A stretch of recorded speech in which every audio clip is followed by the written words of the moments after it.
হেৰুৱালোৱে মই পিন্ধি মানে খালি পহু পহুকৈ থাকে আকৌ বিচনাত দেখিলে হ'ল ঝাপকৈ পৰিবই মানে গুড মৰ্ণিং। আজি ভিডিঅ'টো ষ্টাৰ্ট কৰি দিলোঁ একদম ৰাতিপুৱা আৰু আজি হ'ল দেওবাৰ। আজি বহুত বেছি কাম উলিয়াই লৈছোঁ যিহেতু মোৰ মানুহজনো ঘৰতে থাকিব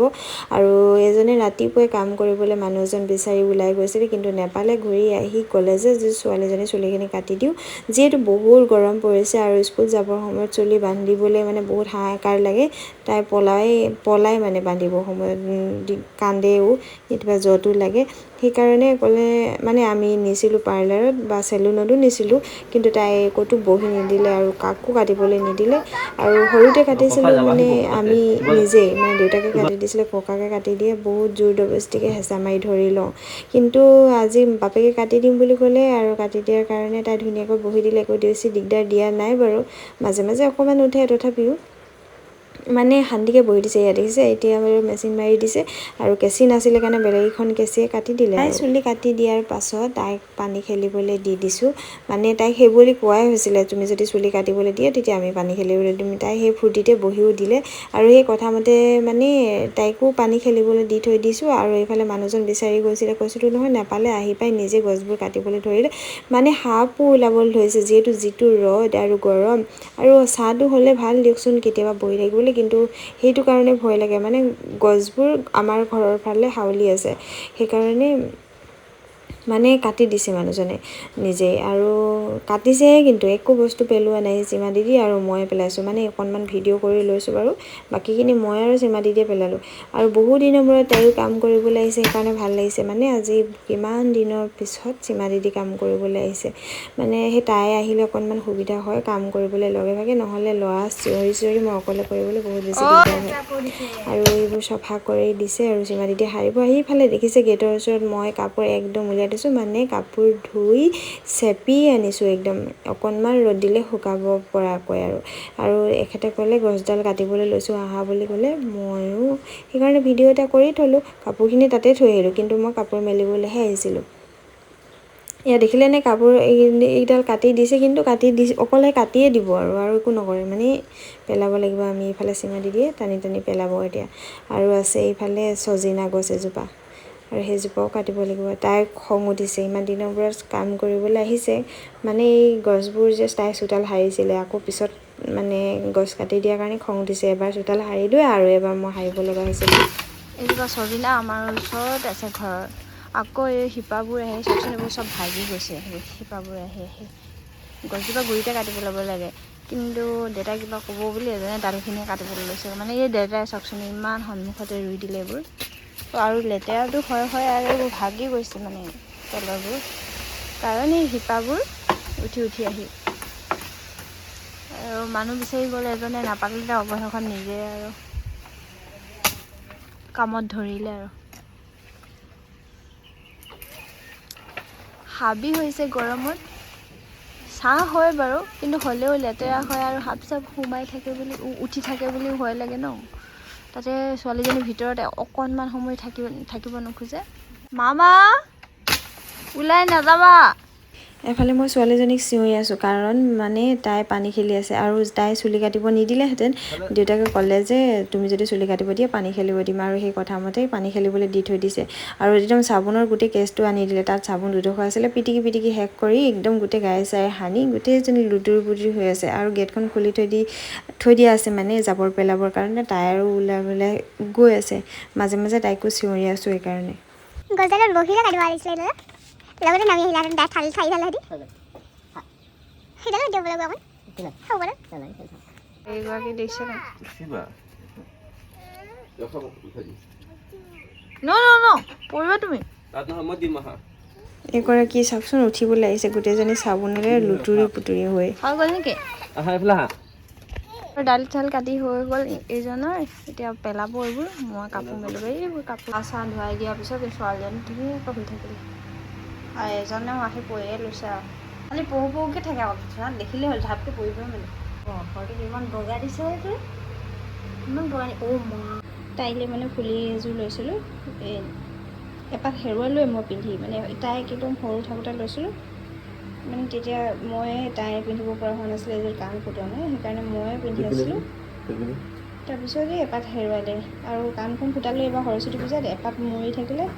এপাতহে থাকিলে ফুলিপাত পিন্ধাম বুলি আকৌ বেলেগ এযোৰ আনিলোঁ যদিও মানে পিন্ধোৱা হোৱা নাই আজি তাকে বাপেকে শুই থকা দেখি পিন্ধাই দিওঁ বুলি লৈছে তাই শুই আছে সেই তাত অকণমানি হয় পিন্ধাই দিম বুলি লৈছোঁ এতিয়া গাৰু কভাৰ লগাবলৈ নহ'লে কভাৰ সেইকেইটা ধুই দিলোঁ দেওবাৰ বহুত ৰ'দ দিছে মানে কালি নহয় পৰহি দিনা ৰাতিপুৱা আমি গাড়ী চলাবলৈ যাওঁতে দোকান এখনৰ পৰা এইটো ফুচকা পেকেট লৈ আহিছিলোঁ মানে দেওবাৰে ছানডে দিনা মানুহজন ঘৰতে থাকিবতো বনাই খুৱাব বুলি লৈ আনিছিলোঁ এইটো এতিয়া খুলিলে পেকেট খুলিলে মই ভিডিঅ' কৰিব নাপালোঁৱে এইটো হেৰিকেইটাহে আছে এইটো পদিনা পানী পাউডাৰ আৰু ফুচকাটো উলিয়াই নি বনালে কি জীয়েকে খালে ইফালে এগৰাকী ফুচকা লৈ বহি আছে খাবলৈ সেইটো এটা বনাই পিনি তাইক দিছে আগতে মানে তাইতো পানী চানী খাব নোৱাৰে ন ফুচকাটো দিলোঁ কেনেকুৱা যদি কৰিছে আৰু সেইকাৰণে আমাৰ এজনে ফুচকা পেচা লাগিব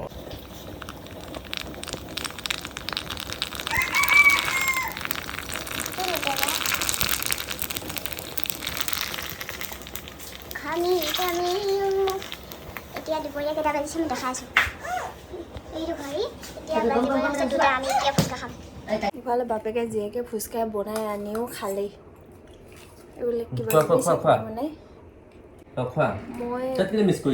খাবলৈ লোৱা নাই মই ভাত খাবলৈ লৈছোঁ কাৰণ মই দুপৰীয়া ভাত খোৱা নাই মানে মোৰ শুই উঠোতে দেৰি হ'ল এজনীয়ে শুই আগতে উঠি ভাত খালেই মই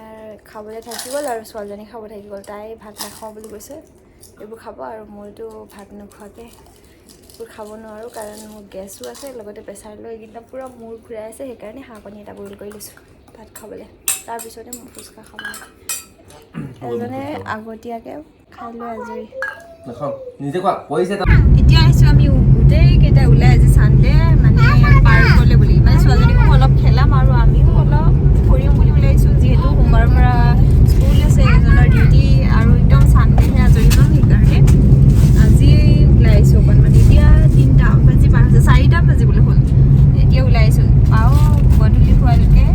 ইমান দেৰি পাওঁ চাওঁ খেলিবলৈ আৰু ক'ত গৈ আছোঁ দেখাম ৰ'ব ভিডিঅ'টো চাই থাকিব আপোনালোকে আমি থানা চাৰিআলিৰ ট্ৰেফিক পাই গ'লোঁ শ্বপিং মল আমি আহিছিলোঁ পাৰ্কলৈ বুলি কিন্তু পাৰ্কলৈ নগ'লোঁ মানে মানুহজনে ক'লে এইখন নতুনকৈ খুলিছে খলিহামাৰীত থকা এইখন হৈছে গেমিং ষ্টেট আৰু তালৈকে ছোৱালীজনী খেলাবলৈ লৈ গ'লোঁ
ছোৱালীজনীক বহুত সময় খেলালোঁ আৰু তাইও বহুত ভাল পালে মানে এটাকৈ প্ৰত্যেকটোতে উঠি লাষ্টত মানে ভাগৰ লাগিলে একো জোৰ নকৰাকৈ নিজেই ঘৰলৈ বুলি গুচি আহিবলৈ ল'লে আৰু এতিয়া আমি আহি আছোঁ ঘৰলৈ আমি ঘৰলৈ আহিম বুলি ভবা নাছিলোঁ মানে তাইক খেলালৈ বজাৰ কৰিম বুলি ভাবিছিলোঁ মানে মোৰ জোতা এযোৰ বহুত প্ৰয়োজন হৈছে যিহেতু মই গাড়ী শিকি আছোঁ আৰু গাড়ী শিকিবলৈ মই ভাল জোতা এযোৰ পিন্ধি লৈছোঁ মানে মোক একদম মানে কম দামী জোতা এযোৰ গাড়ী চলাবলৈ প্ৰয়োজন হৈছিলে বজাৰ কৰিম বুলি ভাবিছিলোঁ কিন্তু তেনেকুৱাতে দেউতাই ফোন কৰিলে ক'লে যে ঘৰত কোনোবা আলহী আহিছে তহঁতি সোনকালে আৰু সেইকাৰণে আমি সোনকালে গুচি আহিব লগা হ'ল আৰু আমি তাৰ পৰা ডাইৰেক্ট ঘৰলৈ আহিলোঁ ঘৰৰ পৰা আহি আলহীক চাহ তাহ দি আলহী যোৱাৰ পিছত আকৌ আমি আহিলোঁ মাংস নিবৰ কাৰণে আৰু এয়া আমি মাংস আৰু লগতে বজাৰ কৰিবলৈ ঘৰৰ পৰা গুচি গ'লোঁ মানে আলহী যোৱাৰ পাছত আৰু দেউতা মাৰ কাৰণে গাহৰি আৰু আমাৰ দুজনৰ কাৰণে ছাগলী লৈ ডাইৰেক্ট আহিলোঁ ঘৰলৈ বুলি আৰু ৰৈ থকা নাই আৰু যিহেতু এনেও বহুত সময় গৈছেই মানে দেৰি হৈ গৈছে 8টামান বাজিবলৈ হ'ল এফালে ছোৱালীজনী খেলাই লৈ আহি কাপোৰ চাপোৰ সলাই আলহী আহিলত চাহ তাহ দি তাৰপিছত আকৌ দোকানলৈ গৈ বজাৰ কৰি আহি মানে ভাত পানী বনালে বহুত দেৰি হৈ যাব ভিডিঅ' কৰি থাকিলে সেইকাৰণে এই ভিডিঅ'টো ইমানতে ৰাখিলোঁ আকৌ আহিম নতুন এটা ভিডিঅ' লৈ তেতিয়ালৈকে বাই আৰু ভিডিঅ'বোৰ চাব ভাল লাগিলে লাইক এটা কৰি দিব আৰু মই নাইটি পিন্ধিয়ে গ'লোগৈ মানে ঘৰত থকা ভাগে গ'লোঁ দোকানখন যিহেতু ওচৰতে আছিলে বাই